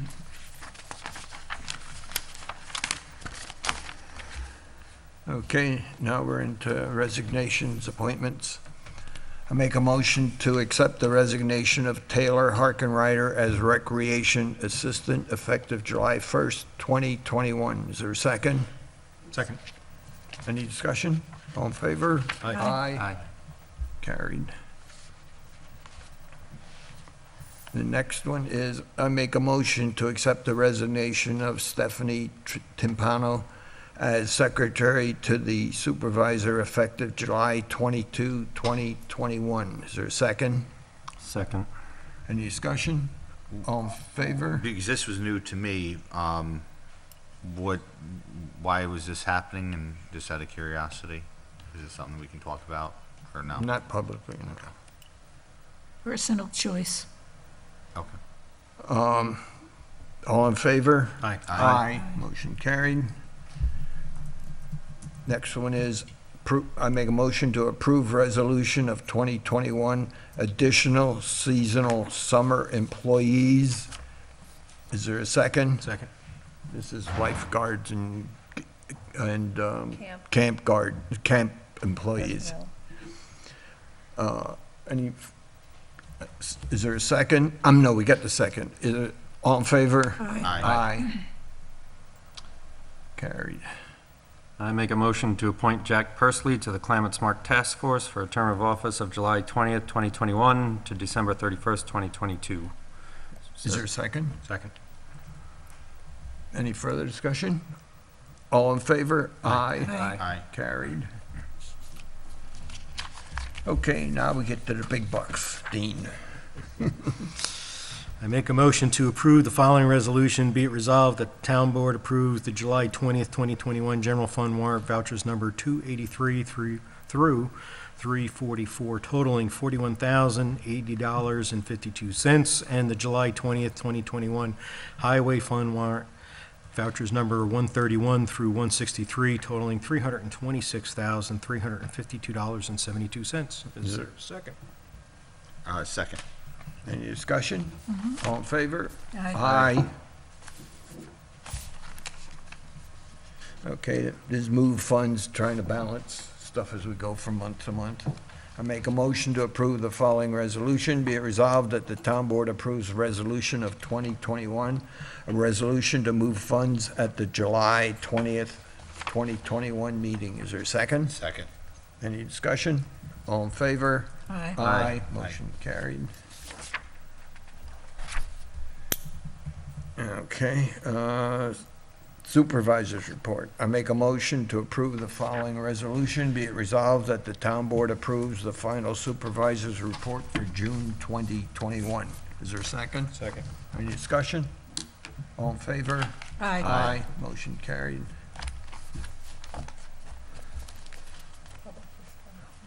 Okay, any other comments you guys want to make? Okay, now we'll open up I make a motion to open the second public comment session for anything related to town business. Is there a second? Second. All in favor? Aye. Aye. Motion carried. Somebody want to get up and make some comments? Doesn't have to be agenda items, could be anything else. Comments in regard, Anything. Anything? Anything else? any comment? Yeah. Related to the town, I mean, we're not talking about federal government or Albany stuff. Federal government's useless. Town is starting to worry about, but it's not quite useless yet. Bob Culsey, 107 Kansas Road, Rhinebeck. Was really happy to hear that the highway department can take care of the cemetery. Those dead people are appreciating it. And that they're doing a really great job, doing the rec department's job. Maybe you ought to give the rec department's money to the highway We do, department. we do. Just tossing it out there. Bob, can you just talk into the microphone, please? I'm sorry, usually I talk That's- too loud, and That's okay. I got hearing aids now, so I'm talking a little softer. And Oh, how about now? Better. Okay. And last year, Chris Giuliano and Todd Martin came out to my property to look at the water running down my driveway into my garage and assured me it was going to be taken care of in the spring. This is past spring, I believe. I've not seen anybody come out to fix it. I've seen an abortion job done there, but right now I'm in the process of repairing my garage, sheetrock, flooring. This all started 20 years ago when Mr. Chicky Wyatt decided to take the pavement up from in front of everybody's house, and that was a lovely thing. We turned it to a dirt road, improved it immensely, and right after that, Everything started washing out. My well got polluted. I had to put a new well in. Town's response, water runs downhill. That was nice, but I still had to put the well in a second time. Shortly thereafter, second well. Oh, gee, we're getting the same results as the first well. Water's still running off the road into my well. I put on and I don't want to lie, I'm going to say 10,000, but it was probably more like 8, but it was between 8 and 10,000 water purification system because I was having children and I wanted them to be able to drink the water. Okay, resolved that problem. Didn't figure on fixing the road to myself, though. But I did have Glenn Hildebrandt come out. Completely redid my driveway, all stone dust. Gully down the right side of it. I'm going to call it a frog pond put in so it collected it and let it move the water off in a safe direction, and it was working just fine. And then we got Mr. Tompkins in. Lovely person, sweet. I like Mr. Tompkins. He decided he was going to fix Mr. Hildebrandt's repair, and he went up there at the top of the driveway and put this cistern in. Huge. Had Mike come over. I'm not sure Mike knew what he was doing, but they put it in. Then they moved it, because it was still flooding everything again. Then they moved it again. They moved it a third time, and Mr. Tompkins was voted out, and Mr. Martin was voted in. Well and good. And that brings me back to last year when Mr. Martin assured me that road was going to be taken care of.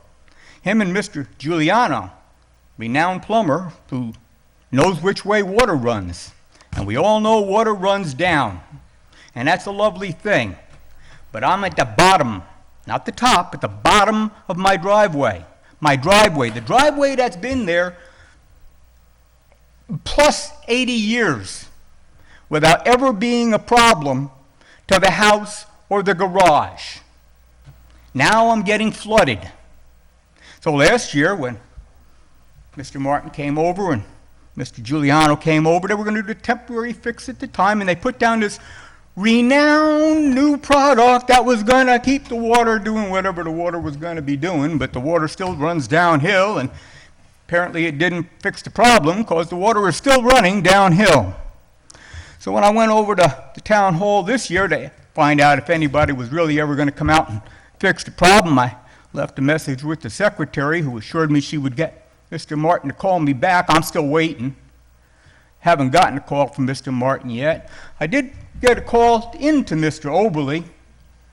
Now, he suggested that I do exactly what I'm doing, which is explaining to you the position that I'm in, because I've got the cease and desist order here, letter actually, not an order yet, that I actually went to Rocket somebody here.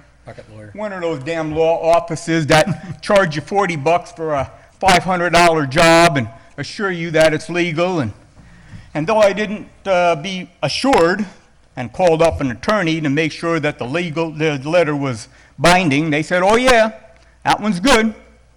So essentially you all should have already, but I brought extras because I got plenty to spare of the letter, giving everybody 14 days to fix the problem. Now, I might say that the town has been out to take care of some of the problem, but they didn't take care of my problem in the driveway, which is still running down into my garage, which I'm in the process of looking to sheetrock, but why would I want to sheetrock it when I know it's going to be flooded when we get another rain? And then I've got this stone walkway coming up to my house. It's been there for 35 years. Used to be perfectly flat. This year, it's upheaval. Looks like Godzilla is walking around on it. Nothing is flat anymore. That's very annoying because that sucker cost $5,000 just for the stones. Not to mention what it cost for the labor to put that in.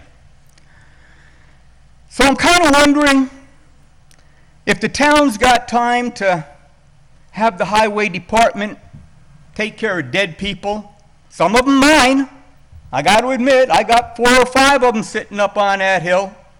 but they haven't complained to me about it being done or not done. I don't think they really give a damn. That's a personal opinion. My father was kind of religious. I'm not such a subscriber. And it's awfully nice that the highway department can put a roof on this building and a whatever on that, and the lawns at the parks and all of that kind of stuff. That's nice. But that's not, as far as I'm concerned, the highway department's job. Now, if they got time to do all this extracurricular stuff, why don't they have time to fix a road? So I looked at the road yesterday, and by golly, and I should have said a little bit sooner than yesterday. It was before I called Mr. Oberly and said to him, well, gee, they did do something. They took a bulldozer and put another cut down onto my property to relieve the water. Ain't relieving it from my driveway because they cut it in after the driveway. Looks like hell. I mean, in a town that values their stone walls, plowed right through the son of a gun. Kind of makes you wonder what we think about stone walls. I personally think they're backbreaking labor to keep up, and I'm getting too old to do it. But I can tell you that this hole in the wall is pointing now toward my vegetable garden. I thought we were going to be eating that food, but you get a little leery. If it polluted the well, why would you want to have to eat it now? So, whereas I'm not generally the kind of person that sits there and say, oh, let's have a lawsuit because it's a fun thing to do. I find that being a part of the town, it's going to cost me to sue my town. I'm paying taxes to this town. I'd really rather not have to sue my town. But I am at the point where if somebody isn't going to fix this, I'm going to sue the town. I'm going to sue them for the wells that got polluted. I'm going to sue them for the garage doors that we slid through and they iced up in front of them and we didn't know it and slid right through the suckers and virtually out the back end. Little things like that. My stone walkway heading in. The continued runoff down the side that is now filled with road runoff. I had a stone dust driveway put in. If you were to go over there right now and look at that driveway, I invite you to do so. You're going to see more stone in that driveway than you've got in your stone pile over there. I mean, I don't understand why you can't get some. I agree with Mr. Hildebrandt. He had my problem solved 15 years ago. All right, maybe only 10 years ago. But the problem wasn't a problem when he got done with it. Now I got a problem again. I mean, I don't know how you come up with the people you come up with, but perhaps you should find something other than an election process. Maybe you should hire qualified people to do the job as opposed to saying, gee, let's vote on who we want for highway superintendent. Doesn't seem to make sense to do it that way if the whoever it is doesn't know what they're doing, even with the backing of a renowned plumber. And I'm done talking now. It's been a pleasure. I appreciate your comments. Okay. You seem to be directing. Oh, I'm not direct, only because you're close and I don't see. Sure, we heard the problem, and it will get attention. So- And as far as the highway superintendent, I don't think that's a fair comment, so let's leave it at that. Nancy, Okay. since- Well, I mean, we got time for beavers.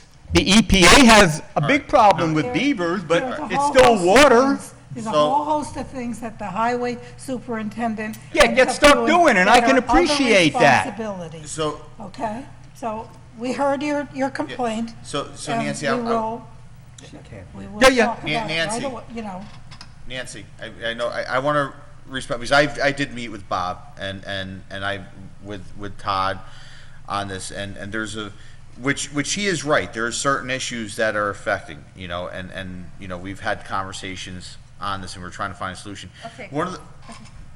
One of the big problems Oh, Mr. that You received that it. there is, and this is, because obviously, I think we all want to find a solution, because you've been going through this. I've sat and spoke to you. You have personally. my word. What's that? You have my word. Yeah. You have my word. That's what I heard from you last year. And I'm still I waiting. Sat, and hold on, I sat and I went to Todd. part of the problem was there was a storm right after where they were fixing the roads. I think Todd came and did some riprap on the sides. I mean, Kansas Road is a Bitch. horrible road. That's an understatement with the storm.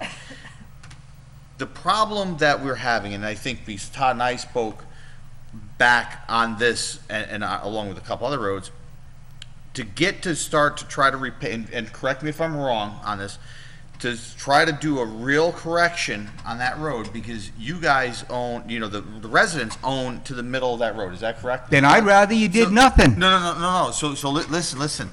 So, as a resident myself, I understand where you're coming from, and I think even speaking to Todd, we want to find a solution. Because I was part of that, part of that sitting trying to work at.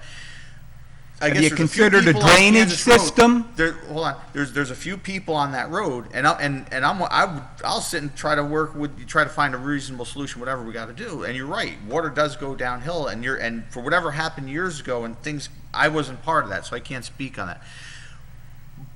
We got to try to either try to work with some of the other residents on that road to allow us to do a bigger change on that road, and that's going to take a group effort from a lot of people, because you own to the middle of that Mr. road. Giuliano, Your neighbor on the other side of the road. I can appreciate what you're saying. Yeah. I've lived with those people and I could live without them.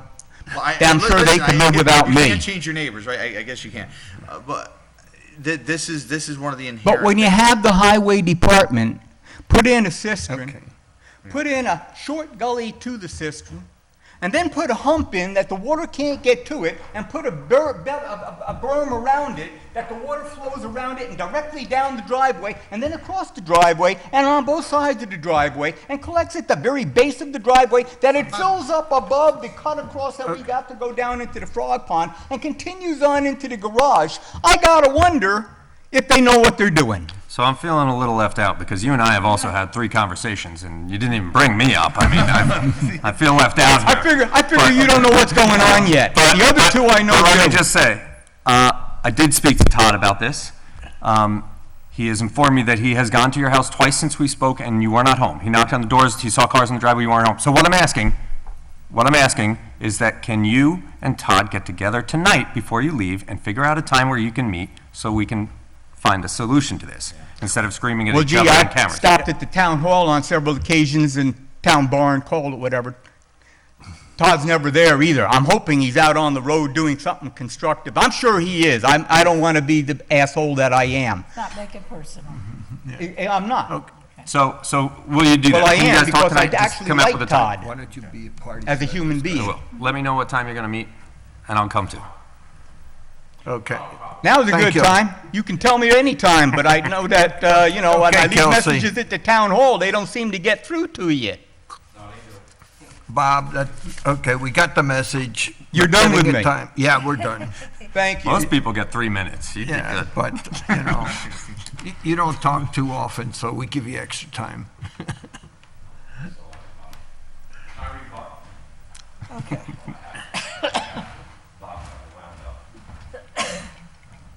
Todd Martin, Town of Clinton Highway Super. Previous to me coming into the Highway Department, we've been up on Kansas Road. Kansas Road is our nightmare. It is one of our dirt roads that we'd like to forget. It is, I know, we still have to take care of it.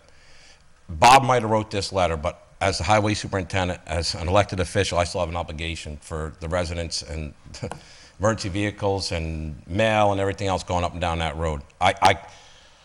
I like Bob. I've known Bob most of my life. He's known my father, my relatives, and everybody else in my family for years. But I'll work with Bob any which way possible. 2 years ago, we spent $10,000 on that road, plus over $10,000 for materials, equipment, and rollers on that. It was fine. Recently, with these rainstorms have been killing us at the highway department. And it's not only Kansas Road, Bob. Old Rusky, Clinton Avenue, Fox Run, there's other dirt roads. I'm trying the best I can with what we have, with the materials and the budget I have and the equipment I have to keep these dirt roads at least operational for people to drive through with these monsoon rainstorms that are kicking our butts here at the highway department. I'm going through material like left and right. It is washing out. It is. I'll admit to it. It is washing out. But we cannot help it on these dirt roads. They're dirt roads, people. They're dirt roads. You all live on dirt roads. You bought houses on dirt roads. I'm trying the best I can with what we have to keep these dirt roads dirt roads. I don't want to pave all these dirt roads. Honestly, I don't. I want to keep them dirt. I've tried every which way possible, working on Kansas and all these other roads. Ziffelberg's another eyesore that we have that's a thorn in our side. We have tried over and over again to work on these dirt roads. And I'm trying the best I can, Bob. And I've bent over backwards for everybody and anybody. I don't care who you are or where you are. I've bent over backwards for everybody and anybody on these dirt roads or any roads to keep them safe and drivable for everybody and anybody. I've gone up there. I've gone up there and in the middle of the night during these monsoons to look at this rain coming down, where it's coming down from. Things have changed up there on Kansas Road. There's houses that have changed up there on the power lines. The power lines, people have changed. National Grids have changed things up there on the power lines. The homeowners up there next to the power lines have changed their driveway coming down, and it's forcing the water to come down different directions in different ways on Kansas Road. And I'm trying to address that. Honestly, I am. I've talked to the homeowner up there. He's a resident here up on Kansas. He's also a sheriff's officer. I'm working with him and trying any which way possible to help Bob Kelsey out. Believe me, I am. Bob may be a thorn in our sides, but I still like Bob. He's still a resident. He's still a taxpayer. And like I said, it doesn't matter who you are in this town. I'll work with you any which way possible. I'll go up there and adjust Bob. I'll talk to Bob tonight. I'll try anything and anything, but Kansas Road is Kansas Road. It's half the people on that road want it blacktop, half the other people want it dirt, half the people want us to work on it, the other half don't want us to even touch it. But like I said, I still have an obligation as an elected official to make sure that the mail, your oil, your fuel oil, your propane, your mail and everything still gets delivered on that road. Yeah. I have to. I'm trying the best I can with what we have, folks. Hey, Todd, is there some, I mean, because I know a big part of the problem is some of the other neighbors, and Yep. you and I have spoken on With the this, water and going on their where property, we- trying to detour that water. And We're it's- trying, where they're giving problems on not allowing stuff done, and which is Give us a problem. right-of-way. Is there something that we can think outside the box? I mean, is it something that we got to try to speak to the other neighbors and try to come up with a plan for long term with that, on that road? That's because obviously it gets expensive every year to year, and coming back and forth doing something that we can, figure something to budget to find a real solution, but it might be involved with some of the other neighbors and trying to get them on board with some of the ideas that you have. I know you have ideas. It's just a matter of trying to get I them do. on board. Years ago, I got almost 25 years in with the highway department here. I started out with Chick Wyatt. When I started out with Chick Wyatt, Kansas Road up there from the power lines down to Bob Kelsey's used to be blacktop. Yeah. Times have changed. Chick came out, Theron came in, Theron changed things, and it changed up there on Kansas. Theron might have done what he thought was right. It might have been wrong or right, but my philosophy and my feeling is 4 years of highway superintendent schooling and everything is to put that back as blacktop. From the power lines down to Bob Kelsey's, swell that back down there to that man's house, swell it back to that catch basin, and swell it down to his neighbors across the street and let it run down that road and not down that man's property or anybody else's property. Plus, that would make it safer on that road. It would make it safer. It would stop it from washing out. It would, it would relieve some of my headaches up there on Kansas I Road. mean, one of the last times I stopped up with you, you recently worked on it, literally the day before, and I went up there and I said, Todd, I went up there again, it's washed out, and I think you went and put riprap right in that one side where Yep. there's gullies 2 feet deep on the edge of that road. I don't know as far as budget goes, but I know there's a lot of dealing with the other neighbors. I guess we Yep. might have to do some sort of education and trying to work something out to really find safety, just for a safety aspect, not even. Yes. your house. Believe it or not, Bob's easier to deal with than some of those neighbors up on Kansas that want me to do repairs on that. Believe it or not. Yeah. I do coincide some stuff that he does say and wants to do. I do agree with him on some of the stuff. 3/4 of the stuff, yes. Some of the stuff, no. But it's the rest of the neighbors on that road that it's a user road. He owns to the center, and the rest of the neighbors up there own that road. I mean, how can I, as highway superintendent, go up there and tell somebody to remodify their road when that's their road? They pay taxes on that road. That's their road. They have a say, should have a say in that road, going up and down that road. As long as it's safe for the emergency vehicles and the oil trucks and delivery trucks and mail trucks, other than that, these people should have a say in their road. And I do. Elizabeth Allen, Bob Kelsey, there's a whole bunch of people on that road. I've met with these people. Bob, I may not be at the highway department 24/7 in that office. I'm out on the road. I knock on doors. I've knocked on your door twice. Elizabeth Allen and a bunch of other people up on Kansas Road. I've stopped and talked to all these people. I gave them my cell number and told them to call me if they have a problem. I mean, I'm bending over backwards for these people on Kansas Road. I know Bob's got an issue, and some of these other people up there got issues. I'm trying to address them. Okay, let's bring this to a conclusion. there's You, Kelsey, and Witten here work together and come up with a It's probably, solution. just can I interject Yeah. one thing? It's probably two things, an immediate, whatever you can do to solve the immediate problem. Stop the rain. But we had the same Stop the problem rain. on Field Road. Bring in the clown. Okay? And the way we were able to finally pave that, which incidentally cost an astronomical amount of money for a quarter of a mile. 2.5 years. Okay, is that you have to, long-term. All dirt To fix roads. the road, you have to end up talking, have a petition that you have written, and you go around to each resident, and you say, are they in favor long-term of paving the road or not? Because that's a very emotional thing. A lot of people Oh, yeah. want it to be a country road, whatever. That's the long-term. Then he can take that information and get the approvals here and put it in his budget for long-term. So you got two different scenarios, but we had the same situation on Field Road, and we did accomplish it over time, okay? I'm sure Todd could Okay. tell you right now that there's not too many people on that road that would go along with that idea. That's number one. But let me back up to Mr. Giuliano's But suggestion. Wait, at this point, you're not Let's- recognized, so you can't speak, number one, because we can't hear you on the mic, and number two, We need to I resolve think it, we should please. end Yeah. it with the three I- of you guys resolving it. I'll even join it, but the four of us can go outside Okay, and you talk can about it. too. Yeah. Okay. That's fine. I'm Thank just you. trying to- Thank you. Anyone else? Okay, I make a motion to return to regular order of business. Is there a second? Second. All in favor? Aye. Aye, motion carried. Okay, I make a motion that the town board adjourns the meeting. Is there a second? Second. All in favor? Aye. Motion carried. See you in August at the regular time. Yeah. August 4th. August 4th. August 4th. August Okay. 4th, yeah. With Chris Giuliano and ARPA.